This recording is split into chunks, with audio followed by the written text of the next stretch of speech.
MGTOW monk.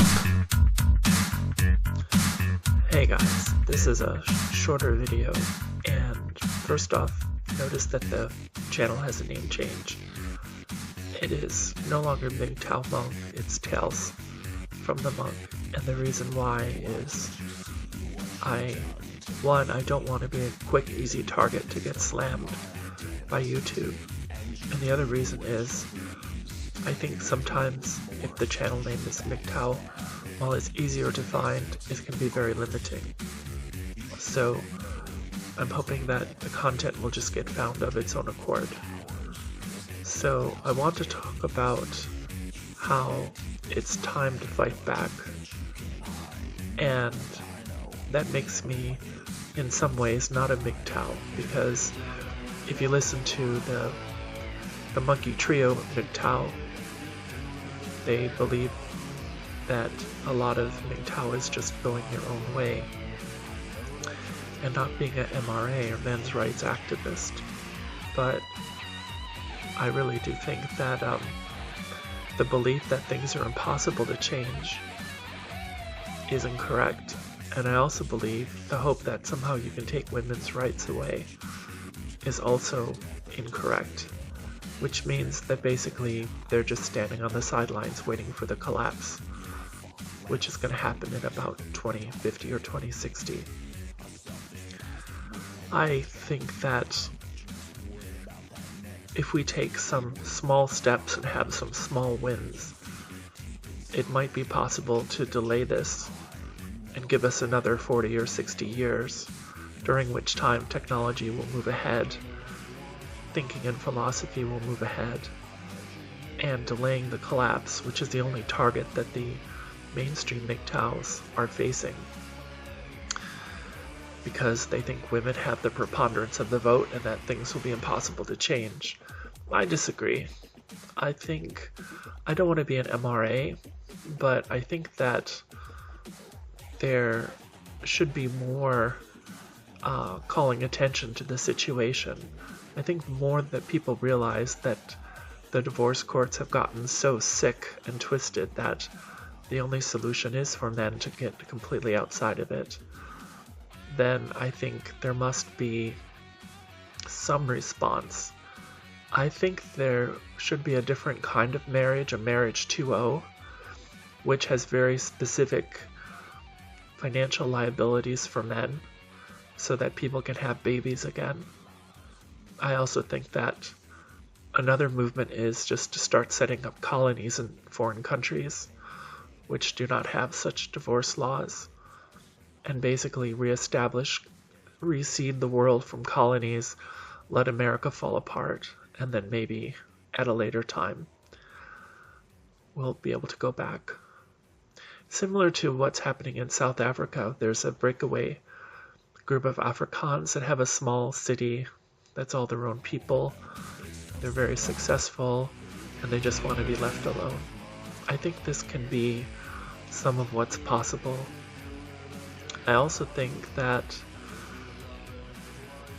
women can be swayed when they begin to feel the pain. Unfortunately, will take a much greater percentage of MGTOWs from the overall male population, because as long as there are thirsty cucks, women will find themselves finding someone interesting to divorce rape and take the standard trad path. But I don't think that it's going to take many more, as women are already feeling the pinch. The where have all the good men gone bullshit is happening already.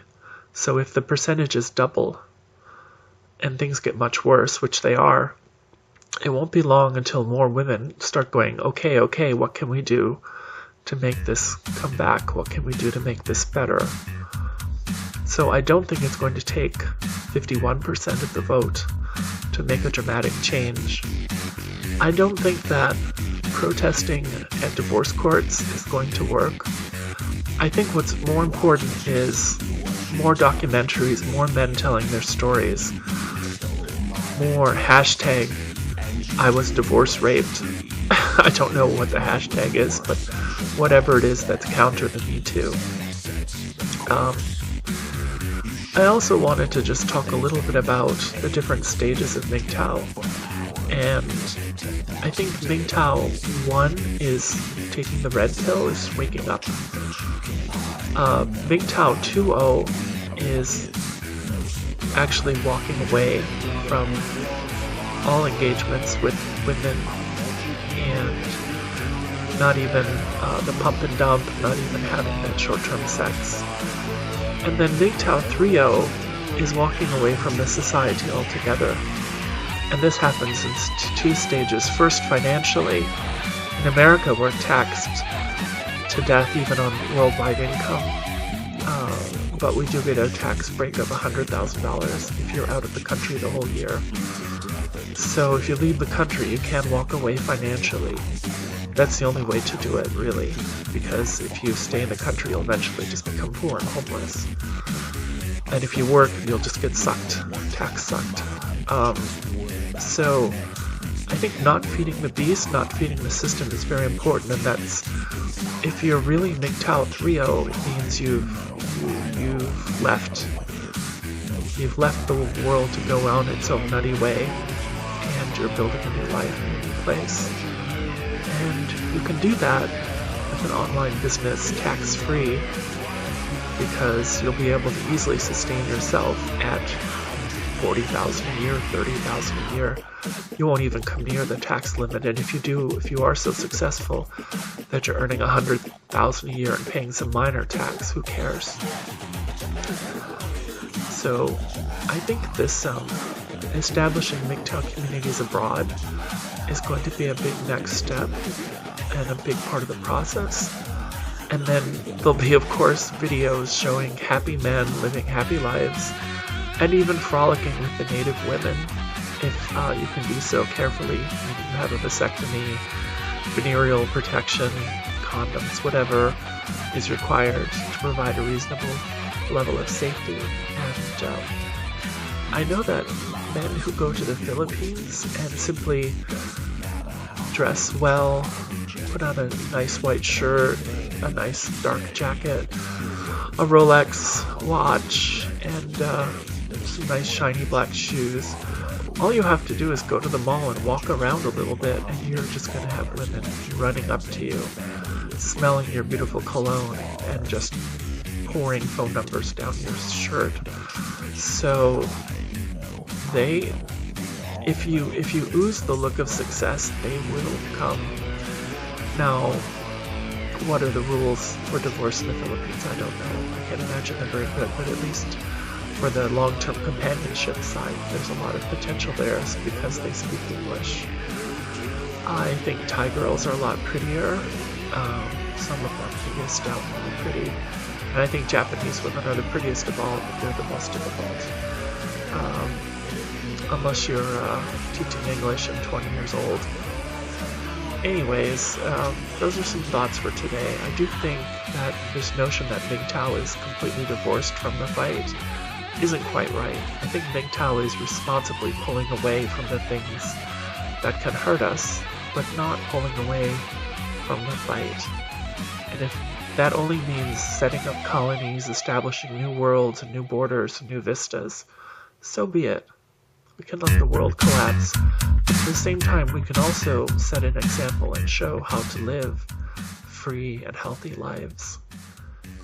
And the last thing is, if you're in the slave cube farms of America, staring at a computer all day, just remember the money is never enough.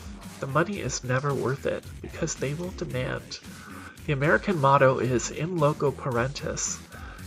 The job becomes your parent, and they treat you like a child. You only get limited time away. You're expected to be there forever. If anything goes wrong, you're expected to stay and fix it. If you have a brain, that is. And other people just sit there like zombies all day and Facebook out. It's pretty horrific what work has become. This is unnatural. This was not what work was like. I mean, even back in the 50s, you set up a car shop, you worked on cars, even in the 50s, if you were a cabinet maker, you're working with your hands, you made furniture, you built things out of steel. It wasn't all this just sitting at a lonely, non-human computer staring back at you all day. And of course, women tend to get the marketing jobs, which are the, let's plan a party. Oh, I'm an event planner. I'm going to order shrimp and dip, and we'll have cocktails. And yeah, that's my job. No. The sixth realization from my own life as an engineer was realizing that the dumb marketing people and the dumb salespeople were making as much or more than me. And that just made me puke. So don't trust corporations. They're just there to own you. They're just there to take your soul away, take all your time away. I think in the American model, you're pretty much stuck suffering until you get well into your 30s and have some reserves. But just get out. Find a new path. Find the path that is you. And don't be afraid to fight back, even if it's only by sharing information, by telling more men what it is you've done and the freedom you have, and how beautiful your life is now. So that's it. I hope you enjoyed Tales.